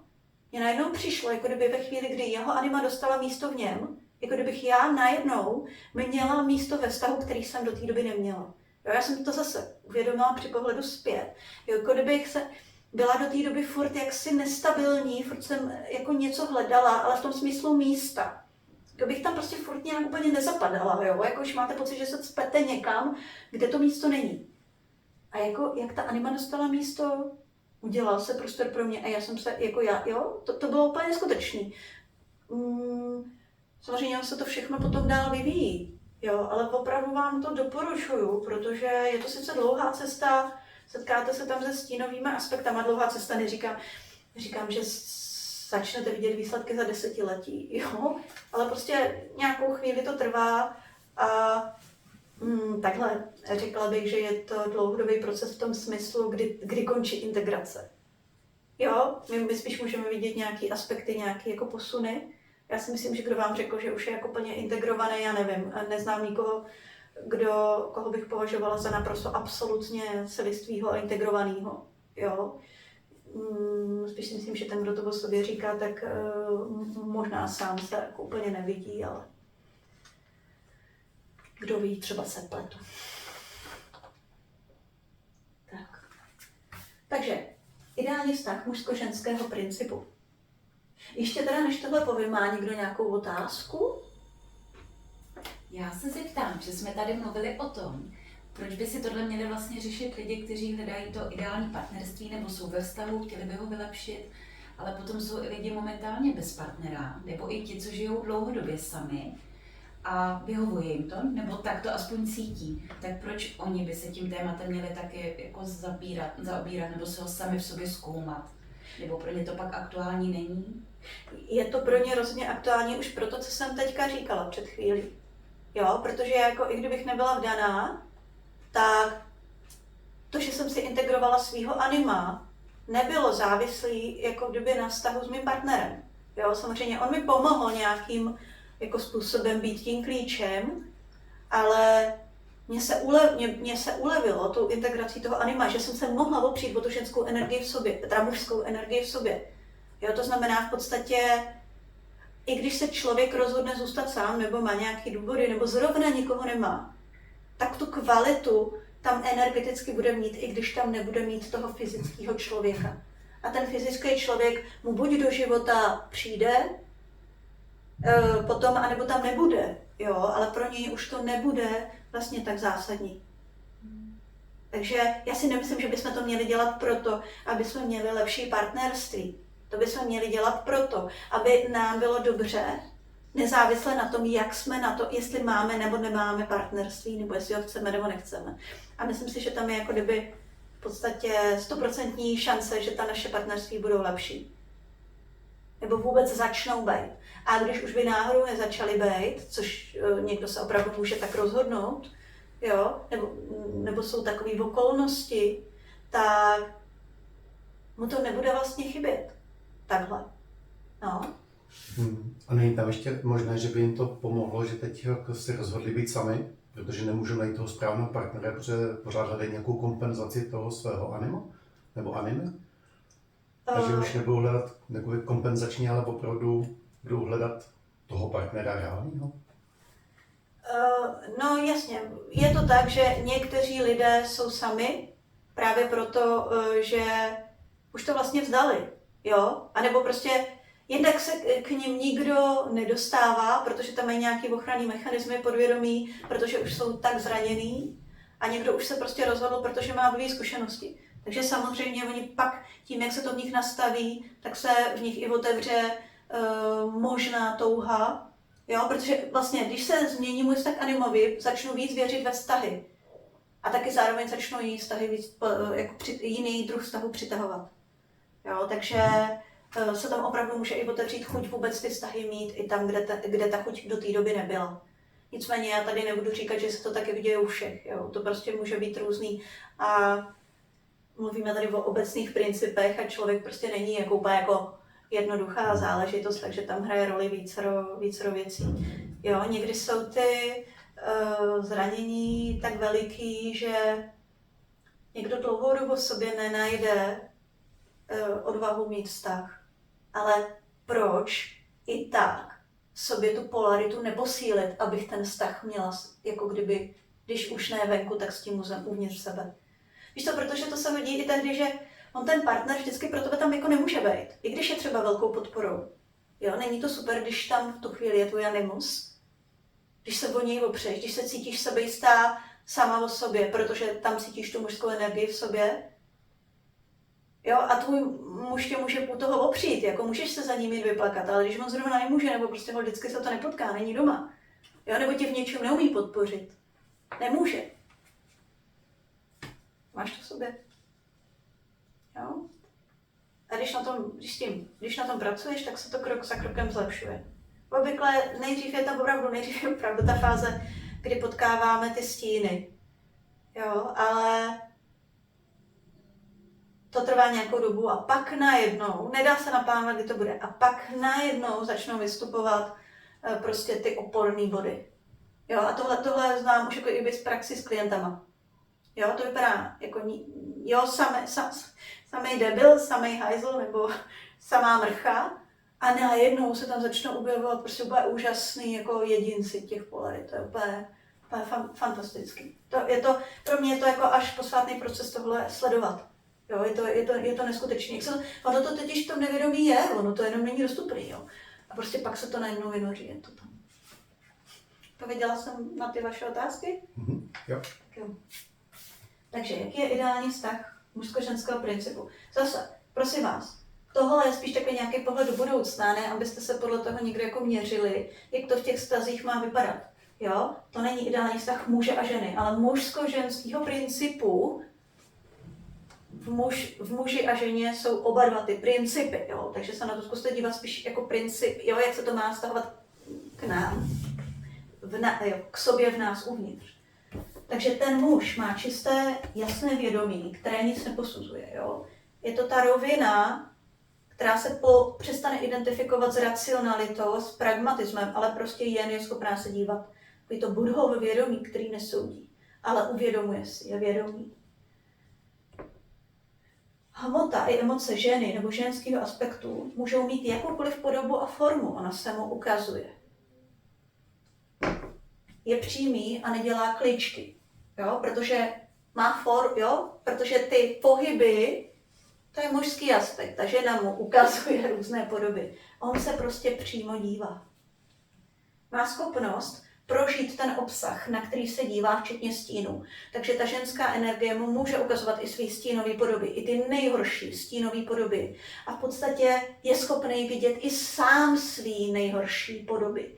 Jo? Takže to není jenom o tom, že ten mužský aspekt se dívá na ty ženské projevy, ale je schopný se podívat i sám na sebe, jaký je. Takže uvidět třeba i tu svoji podobu nebo ten svůj kus, který je, jak se chová, když je identifikovaný s tím ráciem, když tvrdí, že má tu svatou pravdu, jo? Když je sám schopen se na sebe dívat a v tomto se uvidět. Takže v podstatě je to velká schopnost sebereflexe. Ženu přijímá, ale nenese zodpovědnost za její pocity. Protože ona je, jaká je, takže on se na ní může dívat i tam, kde ona je nenasycená, nenaplněná, zraněná, ale netvrdí, moje zodpovědnost je to, jak ty se cítíš. To je zase ta rovina toho uvědomění. Samozřejmě je tu ta druhá rovina praktická, jo? Takže není to tak, že on, když jí zrovna vrazil facku, tak se na ní jenom dívá a říká, no to je tvůj problém, že tě to bolí. Jo? Jedna věc je uvědomování si toho, jak ona se cítí a on jí dá prostor, aby se cítila jakkoliv. Druhá věc je potom praktický a pragmatický přejetí zodpovědnosti. Jo, ale o tom teď nemluvím a pravděpodobně muž, který bude dávat ženě facky a až tak ho to strhne, pokud to bude pravidelný, nebude muž, který je schopný, nebo který je schopen tohoto. Jo. Takže zase odlišme schopnost vědomí a potom pragmatického postavení se k dané věci. To není to též. Má pozorný zájem o to, co mu žena ukazuje a necenzuruje tu její formu. Takže ona opravdu může mít ty svý nejtemnější podoby. Jo? A je v jakémsi přijímajícím vědomí, možná Buddhově, které je prostě tady a teď. On neřeší, on neanalyzuje, on se prostě jenom dívá. Ty podoby animy prožívá, ale ona ho neovládá. Jo? A to, co už jsem říkala, že pozorné vnímání neznamená souhlasit a ani podvolit se. Jo? Jsou to různé fáze a samozřejmě ten muž zase, jo, vývojově, to není o tom, že by měl skončit v té jedné a pak už se jenom dívat a jako nic nedělat. Jo. My i to, že ta naše racionalita je schopná rozlišovat, co jo a co ne, to je taky důležitá funkce. To není o tom, že bychom to měli odločit. My potřebujeme jako poznat, co je pro nás funkční nebo ne. Jo, na té racionální rovině ten muž potřebuje umět rozlišit, že pokud mu ta žena jako furt zahýbá, třeba, jo, tak jako to není úplně ideální a prostě je dobrý, aby se k tomu stáhl, řekl, tohle ti nedovolím, jo. Ale na té rovině toho vědomí, což není vůbec jednoduchý se odsud dívat zrovna třeba na nevěru, jo, je schopen se dívat prostě z toho jiného místa, z toho jiného bodu. Tohle, co říkám, jsou jenom příklady a prostě opravdu zrovna ta nevěra je dost náročná záležitost, jo. Takže tady nejde o to, aby jsme se dostali do nějakého ideálního bodu nebo něčím konkrétním byli, nebo aby váš animus byl přesně takový. I když tím, že se ho integrujete, on sám sebe poznává a postupně se k tomu dostává, protože to jsou vývojové body. Jo, on to neumí. Ono totiž, víte, co je super? Když vlastně poznáváte jako kdyby to svý nevědomí, tak třeba, teď to říkám z té polarity ženy, jo, ale ten animus, on tu ženu vždycky miluje. Ať se chová ze začátku jakkoliv. Tak prostě tím jako poznáváte, zjistíte, že on jí miluje, on jí prostě chce a chce pro ní úplně to nejlepší, jenom to často dělá jako úplně blbě. Jo? A má ty svý stínové aspekty, který on v sobě má, stejně jako každý chlap, pokud teda není zrovna identifikovaný se stínem, jo, ale i dobrých chlapů mají nějaké stínové aspekty, o kterých neví a ke kterým, i když jim je ukazujete, oni nejsou schopni se stáhnout, protože se nejsou schopni podívat na ten stín, oni ho nevidí. Jo, tak to je úplně stejný s animem. Takže prostě s animou je to stejný, ale já teďka mluvím prostě ze své vlastní zkušenosti ženy. Je to stejný s animou? Máš stejnou zkušenost s animou? Jo, taky. No, Jo, jenom polaritně opačnou samozřejmě. Jasně, ale je to přesně stejné. Jo, takže to prostě potom opravdu cítíte, ať už chlapa máte, anebo nemáte, že jste chlapem prostě hluboce milovaný. No, jako, to je super. A navíc to není nevěra, protože to je ve vás, že jo. Jo, to je skvělé, když partnera máte nebo nemáte, prostě zase, tohle je spíš jenom, abyste si uvědomili, co se v té ženě nebo v ženské polaritě projevuje, ne abyste se s tím stali. Jo, protože žena má svého anima, to už teď nejde o tom, aby my jsme splynuli s jednou nebo druhou půlkou. Jo, ale plynoucí žena potom je možná, může se proměňovat, protože dostala tu svobodu. Jo? Bere na sebe různé podoby. Je dynamická, emoční a intuitivní, když prožívá svoji ženskou energii, protože základní funkce, jak se žena vztahuje ke světu, je emocionalita a intuitivnost. Jo, mužská polarita, muži se vztahují pragmaticky a racionálně. Samozřejmě my máme v sobě obojí, takže to není tak, že bychom se měli jako ženy vztahovat jenom emočně a intuitivně. Jo, my v sobě máme anima a když potřebujeme, on se stáhne ke světu odsud. Jo, ale je potřeba uvědomit si, že žena není svým animem. Jo, žena je žena a má svého anima a mezi nimi je vztah. To je velký, vnímáte ten posun od toho, jsem identifikovaná s animem, který mě ovládá, který mi říká, nemáš nic cítit, buď, jo, má velký nároky, jo, protože jako animus je často velmi perfekcionistický na výkon, tady na ty věci, jo, tohle z toho ženě hodně dělá animus. Jo, takže jako jak potom vlastně trpíme. Až pak, když to přestaneme stíhat, jo, zvládat psychicky a teď nás začnou zapalat ty emoce, z toho má strašně žen, strašně pocity viny. Jo, a prostě integrovaný animus se k tomu bude stavat jinak, protože on tím, jak chápe ty pocity a ví, jak se k ním vztahovat, tak je nepotlačuje. On tu ženu nechá projít těma pocitama. A protože není založená jeho hodnota na tom, že ta žena se musí vždycky cítit dobře, protože on už pochopil, že nemusí být všechno dobře, že je potřeba jenom, aby ji nechal být, jakou je a ustojí to, tak ta žena si prostě projede svýma pocitama. A žena, jak k ní patří ta emocionální složka, žena má obrovskou schopnost vyrovnat se s extrémníma pocitama. Jo, ženská energie jako taková. Problém je, že jakože my jsme k tomu nebyli stahováni a ty emoce byly vytěsňovány. Nás neučí nikdo, jak zacházet s emocemi. Jo? My se učíme být racionální a pragmatičtí. O emocích víme, že je máme. Naučili jsme se, že v pořádku jsou ty dobrý, ale i ty regulujeme, jak kdy. A negativní bychom nejlépe vůbec neměli mít. Jo? Takže jak se k tomu máme vztahovat? Je opravdu, tomhle se opakuju, ale opravdu každý, kdo za mnou přijde, tak neumí úplně zdravě zacházet se svýma emocemi. Někdo to neumí vůbec, někdo to umí jako nějak, ale prostě každý na tom potřebuje jako něco dělat. A jak je to potom s intuicí? V naší kultuře se tváříme, že intuice není. Když tak je to velká výjimka, o většině případě je to nějaká blbost nebo podvod. Tak jak se k tomu můžeme zdravě vztahovat? Jo, to je o tom, jak s tím zacházet. Takže když ten animus to umí, tak on tam pro tu ženu je, ona si umí, je jako kdyby má tam tu vědomou pozornost, to mimo jiné je velice důležitá terapeutická dovednost. Jo, nechat toho člověka být tím, kým je, zrovna v tu chvíli. Když on to umí, no tak ona si tím projde, zase se srovná a pak spolu dál tvoří, jo. On jí dá nějaký ty svý pragmatický návrhy, jo, a jdou dál. Tohle hrozně chybí. Jak v ženě jako takové, tak to velmi chybí ve vztazích v současné době. Tak. Protože, proč my potřebujeme ty pocity, proč je jich tam tolik? No pocity nejsou blbost. Jo, to je funkce, jako každá jiná. Jako my potřebujeme k něčemu racionalitu, aby jsme rozlišili, co jo, co ne. pragmatickost, aby jsme na základě zkušenosti jsme se byli schopni poučit. Emoce tady nejsou jako blbost. Co pak je Bůh stvořil, kdyby tu neměly být? Jo? Emoce jsou taky kontrolka. Oni nám ukazují jenom jako jinou reakci. Jo? Když se směříme teplotu, tak emoce nám ukazují zase, jako jak na tom jsme vzhledem k tomu, co se děje v nás a vzhledem k okolí. Jo? Jenom proto, že se vám nelíbí, že jako máte málo benzínu, nechali byste tu rafičku jako pořád jenom v jo? Jako že máte plnou nádrž. Jenže tohle my po sobě chceme s pozitivníma emocema v současné době. No, takže to je docela blbost, ne? Protože ty emoce tam musí být, ono se vždycky něco děje. Vevnitř, venku. Jo, a většinou se děje víc věcí najednou, takže je i normální, že se v nás je víc pocitů. Jo? Proto je to i ze začátku, pro tu mužskou energii, nebo pro toho anima složitý. Jo, i pro to dítě, protože i v té matce se toho hodně děje a teďka prostě to je opravdu chaos.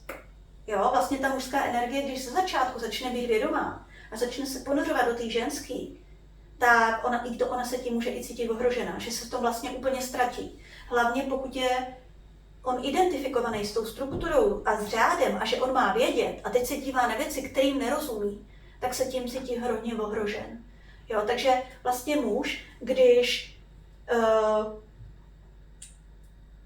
chce integrovat tu ženskou energii, tak se velmi potřebuje naučit být vědomým pozorovatelem a dělat to postupně, krok za krokem, fakt se jako otužovat, jo? Aby se začal učit, že on existuje, i když neví. Jo? Protože pokud je na tom já vím založená moje podstata, tak tam je ten mužský princip má pod tím, pokud neví, že je víc jak myšlení, tak má strach, jakože vlastně, když se rozpadne, jako by přestal existovat, jo? Jako když vám něco roztrhá tělo. Jo? Takže tam je těžký se ponořit. Když ví, že on je vědomý a přestože neví, nerozumí, že on se dívá, tak ho to nezničí. Tak se prostě jen dívá, co se tam děje. Jo? Když bude chtít rozumět, no tak zešílí. Jo? Takže to je i jeden z těch důvodů toho, proč vlastně došlo k tomu odpojování se, jo? Těch principů. Rozumíte tomu? Jak? A to zase to, co říkám, já říkám muž, ale vlastně stejná fáze platí pro anima. Jo? Jde jenom o to, že muž si takhle nad sebou může přemýšlet a žena potřebuje poznávat svého anima a dát mu nějaký vědomí, aby on si mohl sám sebe uvědomovat. Tak. Jo? A když vlastně ten mužský princip potom je už schopen dívat se na ty pocity a nechat je tomu ženskému principu, tak kromě toho, že tomu ženskému principu dělá dobře, že může sám sebe prožívat, tak potom ty další kroky jsou na základě toho, že on už racionálně vyhodnotí, podle kterých těch emocí se vlastně řídit, kudy směřujeme dál. Jo, která z těch emocí, které se teď budeme věnovat, kterou je potřeba nejvíc ušetřit. Jo, ale určitě sami to znáte, že jedna věc jsou pragmatické kroky z toho, aby už jsme do budoucna neměli tyhle bolavé pocity. Ale v tu chvíli, když ty bolavé pocity tam jsou, tak potřebujeme tu fázi moc ty pocity prožít. Jo, dát jim prostor v tom vědomí. Jo, jakmile se to udělá dřív, to znamená, něco mě bolí a hned ten chlap, nebo i my sami začneme řešit, jak už nás to nemá bolet, tak to nefunguje. My přeskočíme tu fázi, kdy se to vědomí dívá na ty pocity a dovolí jim samo sebe prožívat, poznávat. Oni se pak uvidí, uklidní, uvědomí si, můžu být jaká jsem, můžu se prožívat a pak teprve hledáme tu cestu, co teda do budoucna pragmaticky uděláme, aby už se třeba toto neopakovalo. Jo? Ať už je to, že si uvědomíme, že je to nějaký naše vnitřní téma, jo? Kdy nás nějaký jako někdo triggeruje zvenku, spouští nám to téma, tak si ošetříme vlastní téma, což je obvykle nejlepší první krok. Jo? Nebo potřebujeme změnit něco venku, tak to můžeme udělat. Jo? Ale v té fázi to akutních pocitů to není úplně ideální hned to začít pragmaticky řešit. Pokud to samozřejmě není nějaká až tak kritická situace, že si nemůžeme dovolit cítit pocity. Jo? O tomhle já samozřejmě mluvím tam, jo, kde to není, že zrovna padá panelák a my musíme něco rychle vyřešit, tak tam je naprosto na místě pocity necítit a řešit.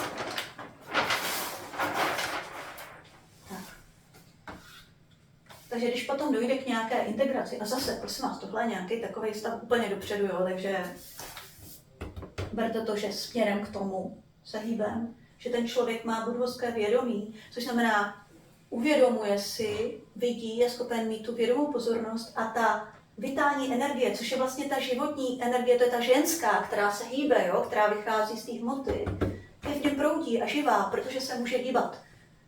Jo, takže tady v podstatě to je ten mužský aspekt, ženský aspekt. Jo, takže to je, on je živej a zároveň vědomý. Jo, to je hrozně příjemný stav. A zase, jsou chvíle, kdy jsme v tom víc a někdy to zažíváme, jsou chvíle, kdy jsme prostě úplně mimo a zažíváme nějaký jiný kusy sami sebe. Ale to je úplně normální. Jo? Tak. Jak s tímhle zacházet ve vztahu? A nebo když už ten vztah máme. Rozhodně velmi doporučuju porozumět té projekci.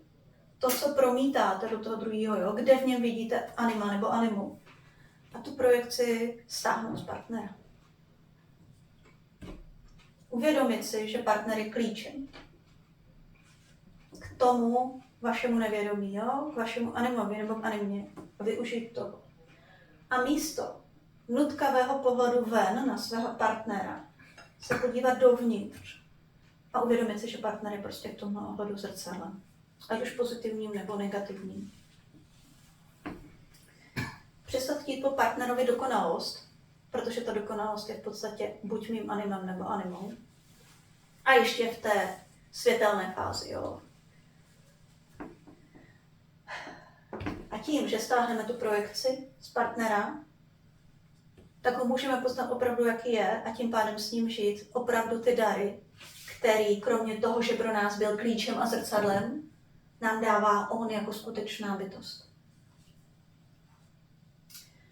Tenhle přístup taky nám dává možnost, jak řešit vztahy, které jsou složité. Takže například nedostupný vztahy. Jo? Líbí se nám někdo, kdo nás buď nechce, nebo je zadaný, nebo neopětovaný vztahy. Jo? Například mám takové zkušenosti s některými klientkami, jo? Jsou v manželství, v podstatě v manželství, kterém chtějí být, najednou se zamilou do kolegy. Jo? Takže to vytváří celkem dost neklidu. V lepším případě kolega zadaný je nechce, že jo? Ale když jo, tak je to vždycky víc jako ohrožující. A to teďka nemluvím o tom, že už ten jejich manželský život došel do bodu, kdy už prostě stejně je to jako kdyby na rozpadnutí. Jo? A tohle je prostě jenom nějaká fáze, kdy je to vyvádí ze vztahu. Jo? Ale tohle opravdu je ta fáze, kdy dojde ke zrcadlení. Když ta žena v téhle fázi, nebo i muž samozřejmě, jo, když to má takhle z kolegyní, začne vnímat svýho anima, tak se díky těmhle složitým záležitostem může hrozně dostat sama k sobě. Jo, takže jí to zase pak v tom manželství může třeba přestat chybět, anebo případně, ať už se rozvede nebo nerozvede, jo, tak ten další partner bude jiný. Jo, ale každopádně tam, kde ještě si nejste jistý, jo, že chcete už odcházet z těch vztahů, nebo případně stejně vám nic jiného nezbývá, protože ten druhý vás prostě nechce, tak tohle můžete využít. Jo, můžete tu krizovou bolavou situaci, která vypadá, že jenom bolí, využít prostě ve svůj prospěch. Tak. A to je všechno. Takže já se vás zeptám, jestli máte ještě pro teď nějaký dotaz? Ja by som sa možno spýtala, keď som v takej nejakej fázi niekde na začiatku. Pre mňa osobne je toto, že mužská a ženská energia sú relatívne ako nové pojmy. To vlastne, čo si vysvetľovala, mi dávalo zmysel, ale teraz si skôr uvedomujem, že tých vecí je veľa vlastne. Len sa učím o tých energiách alebo tých princípoch, že existuje nejaká polarita, že tá ženská a mužská energia sú nejaké. Učím sa len vlastne, čo je tá ženská, pretože mám pocit, že som bola v tej mužskej viac, tak ako si hovorila o tých seminároch, na tie síce nechodím, ale zistujem si tie informácie sama. Potom sú tam presne tie traumatá, ktoré si človek nejakým spôsobom rieši a je tu ešte tá vlastne integrácia toho a chápem, že v tom vzťahu je to asi jednoduchšie, pretože má tam ten človek ten klíč, čo mu pomáha. A keď je človek sám, tak vlastne kde ako keby začať, alebo akým spôsobom integrovať? Hele, když jsi zrovna sama, tak to i tahle fáze má své výhody. Jo? Jednak tady se můžeš dívat na partner, který jsi měla, takže ty se můžeš otočit do minulosti, protože ty určitě nějakým způsobem zrcadlí tvýho anima. A nejenom partnery, který jsi měla, ale i muže, po kterých jsi třeba toužila a který jsi třeba nikdy nedovolila. Jo? A na obojí tohle se můžeš dívat a tam je obrovský materiál. Jo? A ta fáze, že teď zrovna nikoho nemáš, je výhodná v tom, že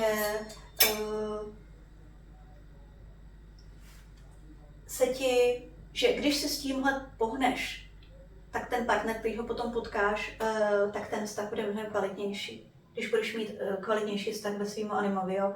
To je trochu riziko nebo nevýhoda ve vztazích, kde už ty lidi jsou spolu dlouho, když třeba ta žena byla k někomu připoutaná, protože jí zrcadlil svého stínového anima a ona si to potom srovná sama v sobě a vlastně už přestane podlíhat svýmu stínovému animovi a dostane se jako k těm vyšším fázím, tak už tam je určitý riziko nějakých třenic, jo, nebo jo, prostě, nebo i možná rozchodu někdy.